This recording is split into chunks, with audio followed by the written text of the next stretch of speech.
Mga kaibigan, kamusta kayong lahat? Nandito si Via. At ngayon, kailangan nating magmadali. Dahil nagpadala sa akin ng mensahe ang kaibigan ko na ganito. Via, gusto kong tuklasin ang nilalang sa dagat. Pero hindi naging maganda ang lahat. Nasa tabing dagat ako at papalapit siya. Hindi ko alam kung totoo o biro. Pero kailangan kong tumakbo para tulungan ang kaibigan ko dahil may nilalang sa dagat na umatake sa kanya. Heto, nandito ako sa mismong lugar kung saan nagpadala ng senyas ang kaibigan ko. May ginagawa siyang pananaliksik dito. Hinahanap niya ang isang nilalang sa ilalim ng dagat. Gusto kong malaman ngayon kung biro ba ito o hindi. Kasi nawala ako ng signal mula sa kaibigan ko. Hindi ko siya matawagan kahit anong gawin ko. At baka nga may nangyari talaga sa kanya. Kaya malalaman lang natin ang totoo gamit ang magnetic fishing. Tingnan mo dun sa banda ron, ang daming bula. Sobrang dami ng bula na lumabas mula doon, tapos bigla akong may nahuli agad. Ang kaibigan ko, madalas siyang naghahanap ng mga kakaibang nilalang. Naghahanap siya ng mga mistikal na hayop, pati na rin ng mga nakakatakot na halimaw, at kahit ng mga bihirang isda. Ngayon, ramdam ko talaga na may nahuli tayo, at parang pakiramdam ko na parang nakabaon siya kung saan, at humihila, hinahati ang buhangin. Sana ay okay lang ang kaibigan ko.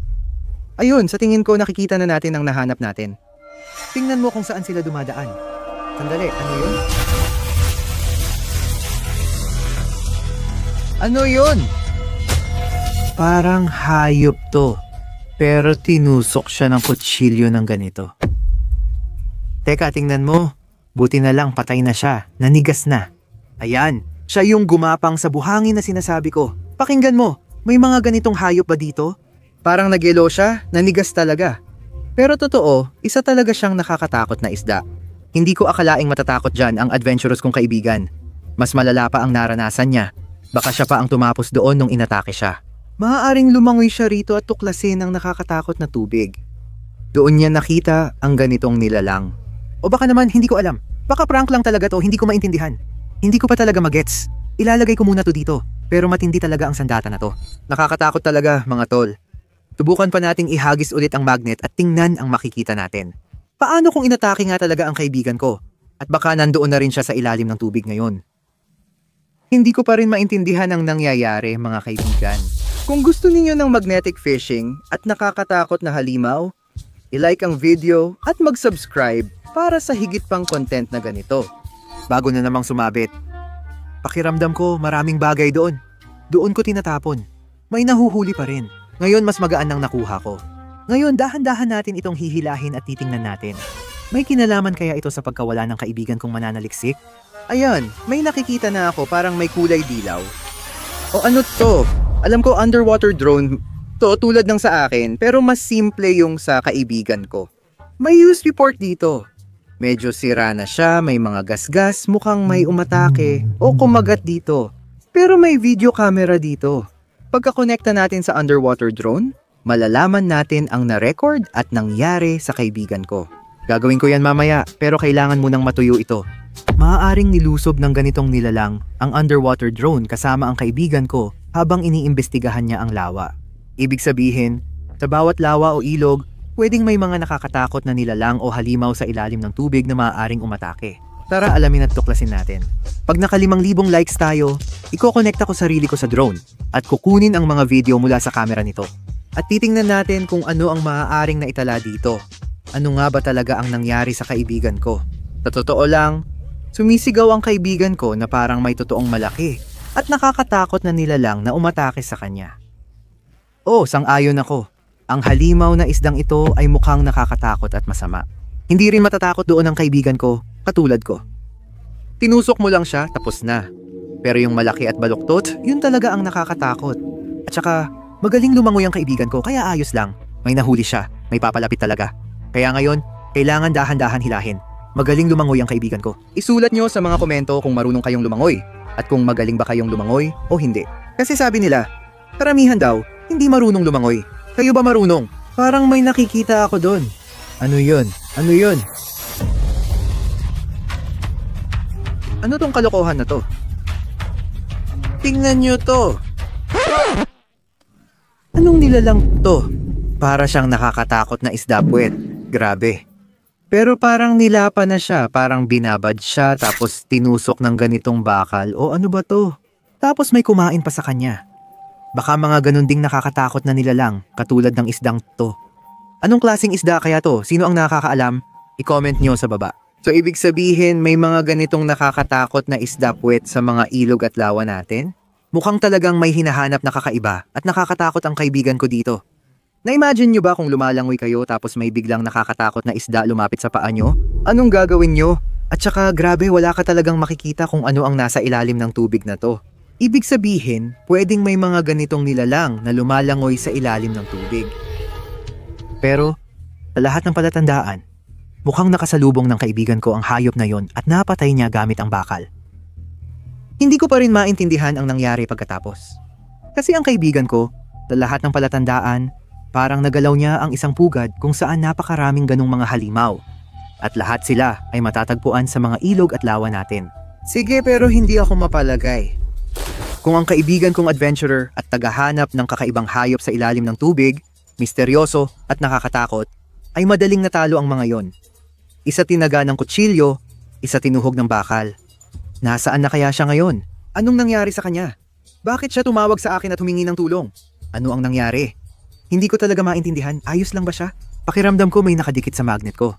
Wala nga lang akong nakikitang mga bula, pero sigurado akong may nararamdaman akong kung ano sa magnet. May nakikita na talaga ako. Teka, ano yon?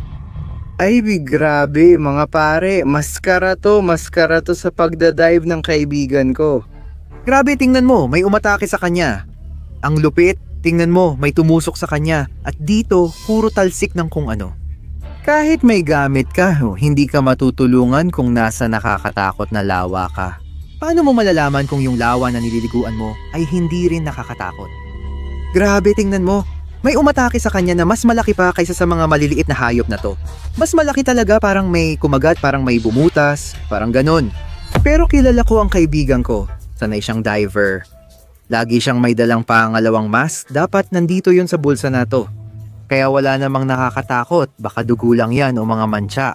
Galing talaga yan sa isda na siya mismo ang tumusok. Oo, tama. Tinusok niya sa harap niya yung isda na dumihan tuloy mask niya sa ilalim ng tubig. Sige, mukhang may hindi tugma. Kailangan na ulit nating magtapon. Ayos naman ang kaibigan ko, sana. Sa totoo lang, ang mawalan ng kaibigan sa ilalim ng tubig, yun ang pinaka nakakatakot, grabe. Sa totoo lang, marami na akong nakitang nakakatakot sa ilalim ng tubig. Meron din akong underwater drone pero mas malaki at astig. Gamit ko ito sa paggawa ng video para sa inyo. Pwede niyong panoorin sa suggestion. Yung drone ng kaibigan ko, pang research at panghanap lang sa ilalim ng tubig. Gagawa ako ng content para sa inyo. Kaya paki-like at panoorin din ang video na nirekomenda ko. Tingnan natin kung ano ang natira rito. Gusto ko ring malaman ang opinion nyo sa komento. Naniniwala ba kayo sa mga nilalang sa dagat?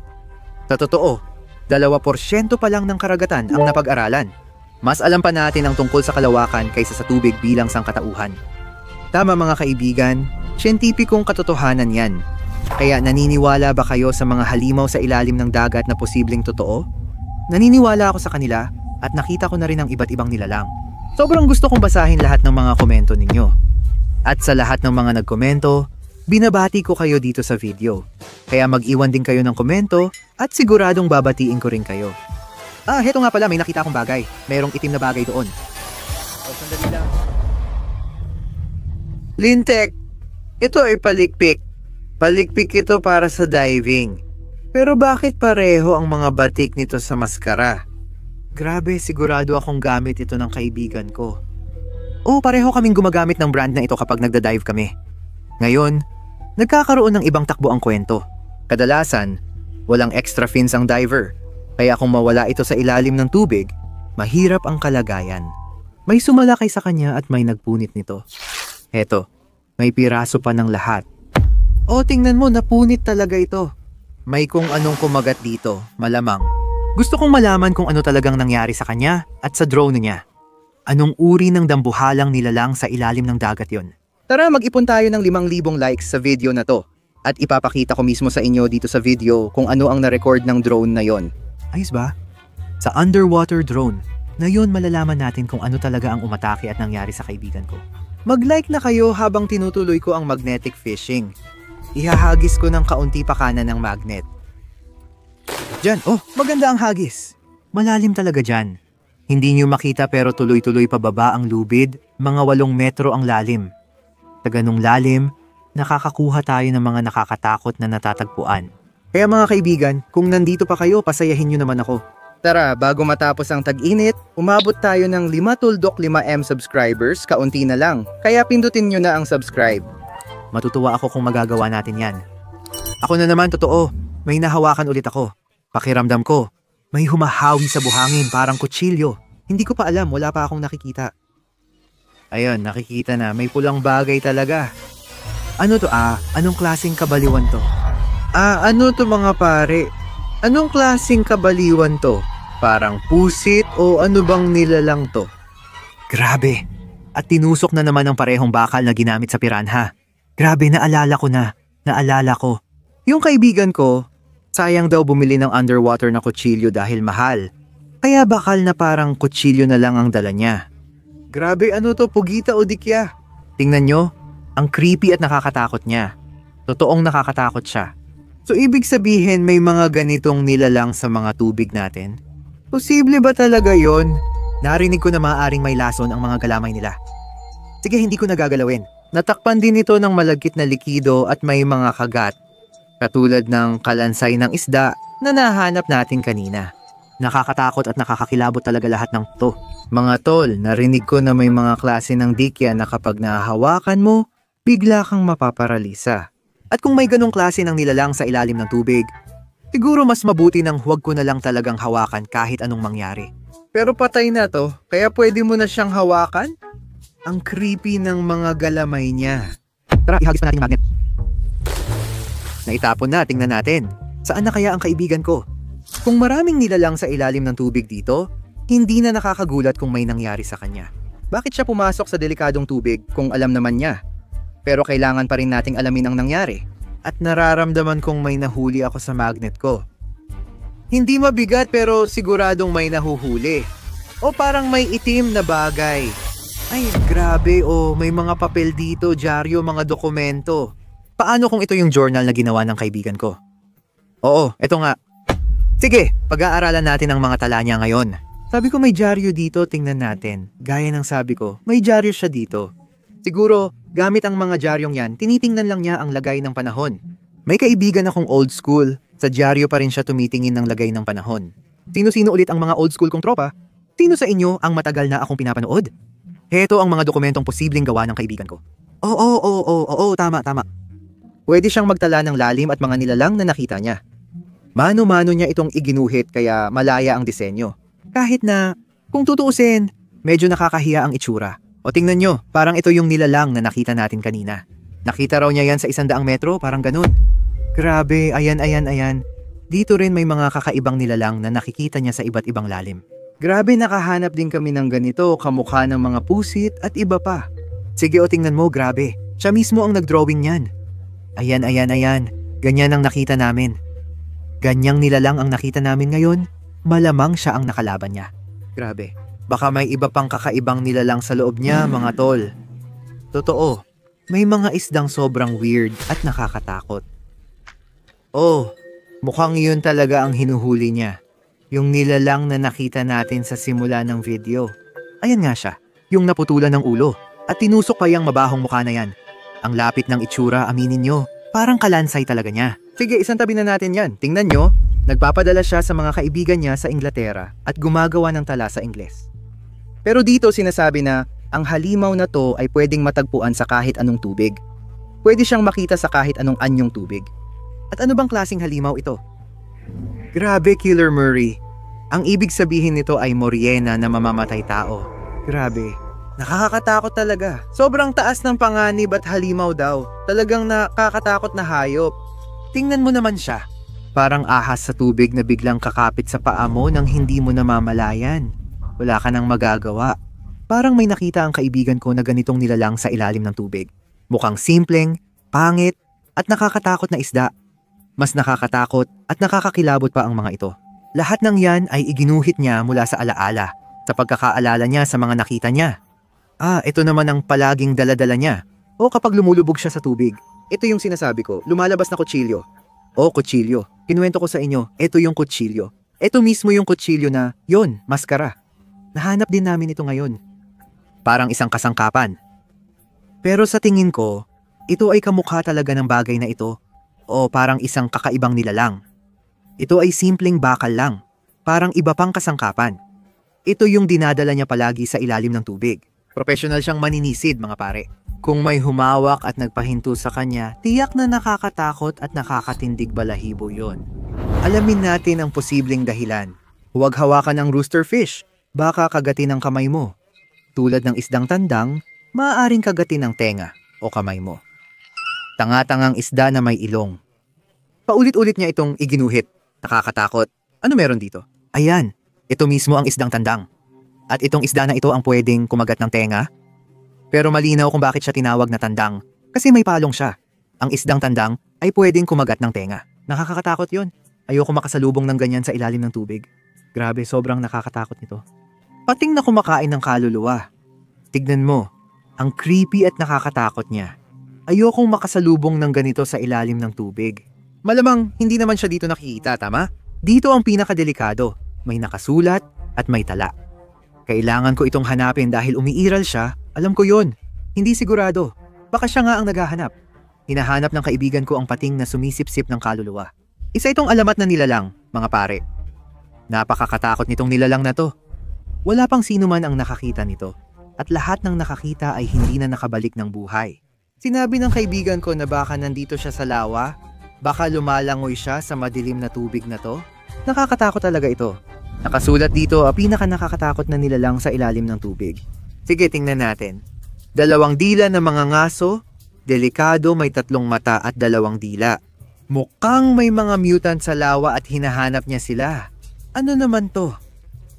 O nakita na natin to, dugong medusa to, sabi dito.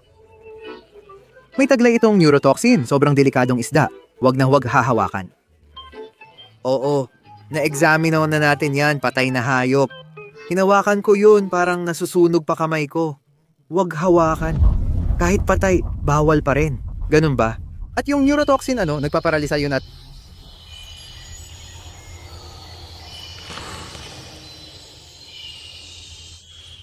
Oo, ano bang pakialam ko sa neurotoxin na... Yan, mas matindi pa nga natikman ko. Ibig kong sabihin, hindi naman ako nakatikim ng lason. Wala pa akong natry na ganun. Neurotoxin, oo. Kasi marami na rin akong nakasalubong na kung ano-anong nilalang at halimaw, kaya wala na yan. Medyo iikot lang ulo ko, tapos na. May video ako, panoorin nyo gamit ang hint. Lumangoy ako ng 40 metro sa ilalim ng tubig at nakatagpo ng iba't ibang nilalang na kumagat sa akin. Kaya para sa akin, hindi na bago ang neurotoxin. Opa, teka mga pare, may nahuli ako. Mukhang malaki to, ano yon, mga bula ba yon? Parang alam mo yon, yung pinakamalaking nahuli ngayong pagkakataon. Nahuli ko na. Naku, parang may natanggal, parang may kumawala. Pero parang may natira pa rin sa magnet ko. Hindi pa rin malinaw ang nangyari sa kaibigan ko o gaano kadelikado. Pero nakita ko na ang nahuli ko. Ayun na. Oo, ayun yung kulay pula. Parang hindi ko maintindihan kung ano. Wow, grabe. Ano to mga pare? Sabi ko na parang may naramdaman akong hinila ako. At mukhang ang parte na to ay bahagi ng isang bangka o barko. Pero nabutas ito ng isang napakalaki. Halos kasing laki ng ulo ko ng ngipin. Paano kung sa halimaw talaga yung ngipin na yon? Tara na. Ang pating na ito, tagalapan ng kaluluwa. Paano kung kanya talaga yon? Oh, ganito talaga ang nangipin niya sa gilid. Malalaki, malalapad, baluktot at nakakatakot. Mukhang kinagat niya ang bangka at iniwan ang ngipin niya doon. Siguro nasa ilalim na ng tubig ang bangka at ako naman, nakuha ko itong piraso mula sa kanya. Oh, tama. Grabe mga pare. Yung kaibigan ko, kapag pumupunta siya sa mga ekspedisyon para maghanap ng iba't ibang halimaw, tumasakay siya ng bangka papunta sa lugar ng pagbaba. Pagdating niya doon, inihahanda niya ang gamit niya para sa diving at lumulubog siya sa ilalim ng tubig. Maaring tumawag siya sa akin mismo sa sandaling yon. Sa oras na may nangyaring hindi ayon sa plano. Noong nasa lugar siya na yon, sa bangka, biglang inatake siya ng pating na kumakain ng kaluluwa. Ito na lang ang natira mula sa bangka at pating. Grabe.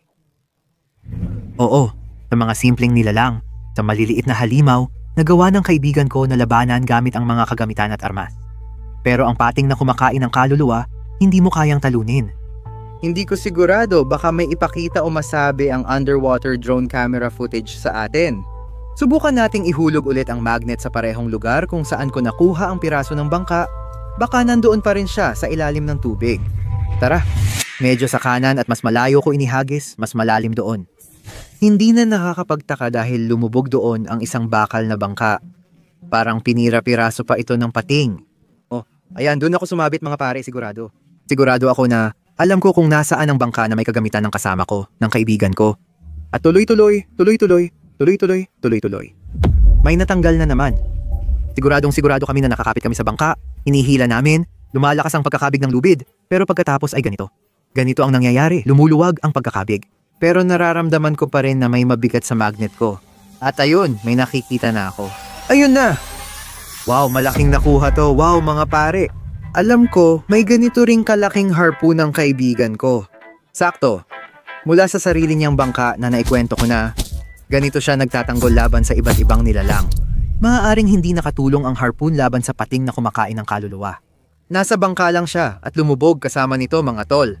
Pwede sana yon laban sa mga nilalang na nakita natin dati. Magaling din nakipaglaban ang kaibigan ko sa kanila. Mukhang andito ang pating na tagalunok ng kaluluwa. Lumalangoy sa paligid. Dahil konektado ang ilog sa iba pang anyong tubig at may mga tulay sa ilalim, posible rin itong mapunta sa anyong tubig ninyo. Well, sa madaling salita, yun lang ang naintindihan ko. Sige, i-play natin ang video mula sa drone at tingnan natin kung ano ang na-record nito bago ito inatake. Nakakatakot at malungkot panoorin ito mga pare. Nakita namin ang mga nilalang na tinalo ng kaibigan kong adventurer, pati na ang tala niya na nagpapatunay sa presensya ng iba't ibang nakakatakot na halimaw sa ilalim ng tubig. Pero kung ano talaga ang nangyari, mahuhulaan na lang natin.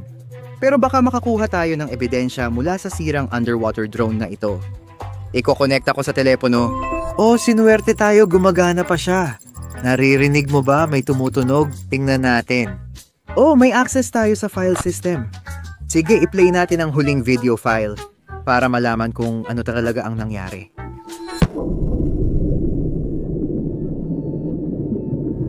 Sa ngayon, lumalangoy lang ang drone sa ilalim ng tubig at nag-e-explore ng mga lugar sa ilalim, wala namang kakaiba. Ayan, may lumangoy na isda. Tingnan natin mabuti. Nakakatakot at kadiri ang itsura ng isda. Baka ito na yung nilalang, pero hindi pa kinakain o sira. Nakakatakot talaga hitsura. Narinig nyo ba yung tunog na yon?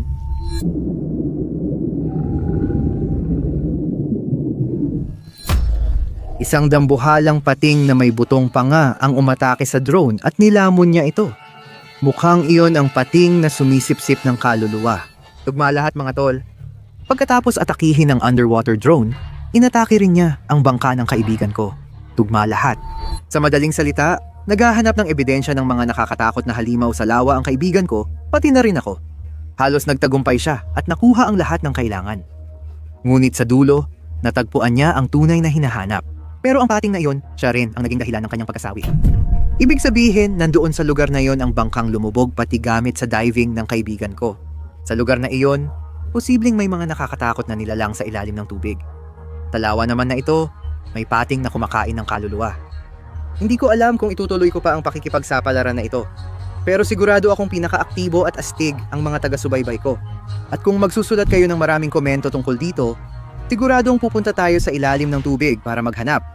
At hahanapin pa natin ang iba't ibang nilalang sa ilalim ng tubig. Mag-comment, mag-like, at mag-subscribe para hindi ninyo mamiss ang susunod na magnetic fishing adventures. I-click nyo na ang video na ito, astig at nakakatuwa talaga. At maaaring ito ay isa pang magnetic fishing o iba pang mga adventure na siguradong magugustuhan ninyo. Kailangan na nyong panoorin dahil tiyak na mag-e-enjoy kayo. Siguraduhin nyong i-click